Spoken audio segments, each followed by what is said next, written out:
Friends, on Gujarati ન્યૂઝમાં આપનું હાર્દિક સ્વાગત છે। સમાચારની વાત કરવામાં આવે તો જંબુસર તાલુકાના મહાપુરા પ્રાથમિક શાળામાં કન્યા કેળવણી મહોત્સવ અને પ્રવેશોત્સવ ઉજવવામાં આવ્યો।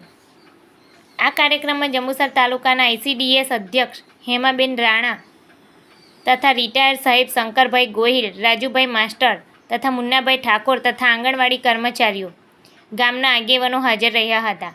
ગામના વાલીશ્રીઓ, દાતાશ્રીઓ, હિરલભાઈ પટેલ શાળાના આ કાર્યક્રમને સફળ બનાવવા સહકાર આપનાર સૌ શાળાના આચાર્ય શ્રી રાજુભાઈ ટેલરે હૃદયપૂર્વક આભાર માન્યો।